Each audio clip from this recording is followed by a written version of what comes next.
Sir ಈ ವಿಷಯ ಹೇಳ್ಬೋದಾ? ಅಂದರೆ ಒಂದು ಅಂದಾಜು ಮೇಲೆ ಬಿಗ್ ಬಾಸಿಂದ ಗಳಿಸಿದ ಹಣವೆಷ್ಟು? ಆ್ಯಕ್ಚುಲಿ ಈ ಸಲ ನಾನು ಭಾಳ ಕಮ್ಮಿ. ಸೀಸನ್ 10ಗೆ ನಾನೊಂದು ಒಳ್ಳೆ ಅಮೌಂಟ್ ಕೇಳಿದ್ದೆ, ಅವರು ಒಪ್ಕೊಂಡಿದ್ರು.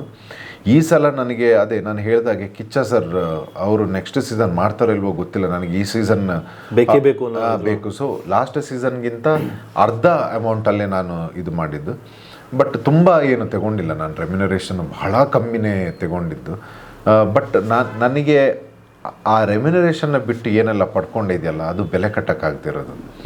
ಸೊ ಅದ್ರ ಬಗ್ಗೆ ಭಾಳ ಹೆಮ್ಮೆ ಇದೆ ಸರ್ ನನಗೆ. ಬಟ್ ಅಂದರೆ ಒಬ್ರದ್ದೊಬ್ರು ರೆಮ್ಯುನರೇಷನ್ ಗೊತ್ತಾಗಲ್ಲ, ಯಾರ್ದು ಎಷ್ಟೆಷ್ಟು ಅಂತ ಗೊತ್ತಾಗಲ್ಲ, ನಿಮ್ದು ಅಷ್ಟೇ ಗೊತ್ತಿರುತ್ತೆ.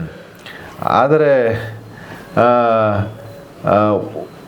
ರೆಮ್ಯುನರೇಷನ್ ಒಂದೊಂದ್ಸಲ ರೆಮ್ಯುನರೇಷನ್ ಅಲ್ಲ ಸರ್, ಒಂದೊಂದು ಸರ್ತಿ ಜನಗಳ ಪ್ರೀತಿ ಇದೆಯಲ್ಲ ಸರ್. ಮತ್ತು ನನಗೆ ಬಾದ್ಶಾ ಅವರು ಏನು ಕೊಟ್ಟಿದ್ದಾರೆ ಅದು ಕೋಟಿ ಕೊಟ್ಟರು ಸಿಗದಿರೋವಂಥದ್ದು ಸರ್.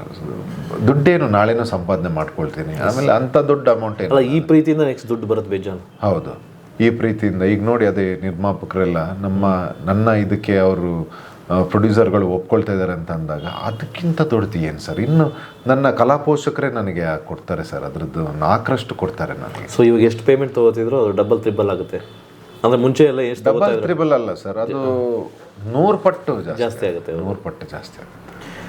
ಓಕೆ ಸರ್, ಒಳ್ಳೇದಾಗಲಿ ನಿಮ್ಮ ಕೆರಿಯರ್ಗೆ, ಆಲ್ ದ ಬೆಸ್ಟ್. ಮತ್ತು ಒಳ್ಳೊಳ್ಳೆ ಪ್ರಾಜೆಕ್ಟ್ಗಳು ಬರಲಿ. ಸೊ ಕೊನೆಯದಾಗಿ ಯಾರಾದರೂ ಪ್ರೊಡ್ಯೂಸರ್ ನೋಡ್ತಾ ಇದ್ರೆ ನೋಡ್ಕೊಬಿಡ್ಲಿ, ಹೀರೋ ಆಗಿ ಆ್ಯಕ್ಟ್ ಮಾಡ್ತೀರಾ ಅಥವಾ ಯಾವುದೇ ಕ್ಯಾರೆಕ್ಟರ್ ಕೊಟ್ಟರು ಮಾಡ್ತೀರಾ ಸಿನಿಮಾದಲ್ಲಿ, ಬೆಳ್ಳಿತೆರೆನಲ್ಲಿ? ನಾನು ನಿಮ್ಮ ಹತ್ರ ಶೇರ್ ಮಾಡಿಕೊಂಡೆ ಆ ಒಳ್ಳೆ ಮೆಸೇಜ್ ಜನಗಳಿಗೆ ರೀಚ್ ಆಗೋದಕ್ಕೆ ಯಾವ ಪಾತ್ರ ಕೊಟ್ಟರು. ಓಕೆ, ಭಿಕ್ಷುಕನಿಂದ ರಾಜನವರೆಗೆ ಯಾವ ಪಾತ್ರ ಸಿಕ್ಕಿದ್ರು ನಾನು ಅದನ್ನು ಸಂಪೂರ್ಣವಾಗಿ ನನ್ನನ್ನು ಅರ್ಪಿಸಿ ನಾನು ಅದನ್ನು ಎಲ್ಲಿಗೆ ತಲುಪಬೇಕೋ ಅಲ್ಲಿಗೆ ತಲುಪಿಸ್ತೀನಿ ನಾನು. ಒಳ್ಳೇದಲ್ಲ ಸರ್. ಒಂದು ವೇಳೆ ಭಿಕ್ಷುಕನ ಪಾತ್ರ ಕೊಟ್ಟರು ಭಿಕ್ಷುಕ ಹಿಂಗೆಲ್ಲ ನಡ್ಕೋಬೋದಾ ಅಂತ ಬೇಕಾದ್ರೆ ತೋರಿಸ್ಕೊಡ್ತೀರಾ? ಆ ನಂಬಿಕೆ ನನ್ನ ಮೇಲೆ ಇಟ್ಕೋಬೋದು. ಯಾಕಂದರೆ ನಾವು ಏನೇ ಕೆಲಸ ಮಾಡಿದ್ರು ಅದ್ರ ಬಗ್ಗೆ ಭಾಳ ಪರ್ಫೆಕ್ಟಾಗಿ ಅದರಲ್ಲಿ ಕೊಡುವಂಥ ಪ್ರಯತ್ನ ನಂದಾಗಿರುತ್ತೆ ಯಾವಾಗಲೂ. ಸೊ ಅದನ್ನು ನೀವು ನನ್ನಿಂದ ಎಕ್ಸ್ಪೆಕ್ಟ್ ಮಾಡ್ಬೋದು. ಖಂಡಿತ ಸರ್. ಆ್ಯಕ್ಚುಲಿ ಅವ್ರಿಗೊಂದು ಆಲ್ರೆಡಿ ಕಾನ್ಫಿಡೆಂಟ್ ಬಂದಿರುತ್ತೆ ಎಲ್ಲ ಪ್ರೊಡ್ಯೂಸರ್ಗಳಿಗೆ. ಹೌದು. ಬಟ್ ಆಲ್ರೆಡಿ ಅಭಿನಯ ಏನು ಹೊಸದಲ್ಲ ನಿಮಗೆ. ಎಷ್ಟೋ ಜನ ಅಭಿನಯ ಮಾಡ್ದೇನೆ ಬಿಗ್ ಬಾಸ್ ಅಲ್ಲಿ ಹೆಸರು ತೊಗೊಂಡು ಅಭಿನಯಕ್ಕೆ ಹೋಗಿದ್ದಾರೆ. ಬಟ್ ನಿಮ್ಗೆ ಆಲ್ರೆಡಿ ಆ್ಯಕ್ಟಿಂಗ್ ಅನ್ನೋದು ಆಲ್ರೆಡಿ ಗೊತ್ತಿದೆ. ಸೊ ಒಳ್ಳೇದಾಗಲಿ. ಬಟ್ ನನ್ನ ರಿಯಲ್ ವ್ಯಕ್ತಿತ್ವ ಗೊತ್ತಿಲ್ಲ. ಸೊ ಇವತ್ತು ಅದು ಗೊತ್ತಾಗಿದೆ. ಸೊ ಜಯ ಮಾ. ಓಕೆ ಸರ್, ಒಳ್ಳೇದಾಗಲಿ ಸರ್. ಒಳ್ಳೊಳ್ಳೆ ಪ್ರಾಜೆಕ್ಟ್ಗಳು ಸಿಗಲಿ. Thank you. ಸೊ ನೆಕ್ಸ್ಟು ಒಳ್ಳೆ ಪ್ರಾಜೆಕ್ಟ್ ಸಿಕ್ಕಿ ಒಳ್ಳೆ ಸ್ಟಾರ್ ಆದಮೇಲೆ ಮತ್ತೆ ಒಂದ್ಸಲ ಇಂಟ್ರೂ ಮಾಡೋ ಅವಕಾಶ ಸಿಗುತ್ತೆ. ಖಂಡಿತ ಸಿಗ್ತಾ ಇರೋಣ. ನನ್ನ ಇನ್ನು ಮುಂದಿನ ಪ್ರಾಜೆಕ್ಟಿಗೆ ಹೀಗೆ ಸಿಗ್ತಾ ಇರೋಣ. ಮತ್ತು ನಾವೇನು ಇವತ್ತು ಏನು ಮಾತಾಡಿದ್ದೀವಿ ಅವತ್ತು ಮೆಲ್ಕು ಹಾಕ್ತಾ ಇರೋಣ.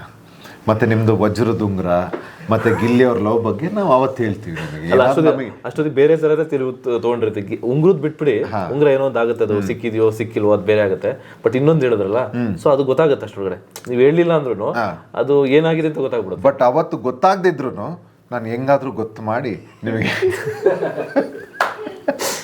ಅಲ್ಲ ಅಂದರೆ ಗೊತ್ತಾಗುತ್ತೆ ಅಂದರೆ ನಿಜ ಆಗಿದ್ರೆ ಬೇರೆ ಥರ ಆಗುತ್ತೆ, ನಿಜ ಇಲ್ಲ ಅಂದರೆ ಎಲ್ಲೆಲ್ಲೋ ಇರುತ್ತೆ, ಅವರೆಲ್ಲೋ ಇರ್ತಾರೆ, ಇವರೆಲ್ಲ ಇರ್ತಾರೆ. ಹೌದು, ಏನೋ ಒಂದು ಆಗಿರುತ್ತೆ. ಹೌದು, ಅವತ್ತು ನೀವು ಸಿಗದೇ ಇದ್ರು ನಿಮಗೆ ಫೋನ್ ಮಾಡಿಬಿಟ್ಟು ನಾನು ತಿಳಿಸ್ತೀನಿ. ಖುಷಿ ಆಯ್ತು. ಓಕೆ ಸರ್, ಖುಷಿ ಆಯ್ತು.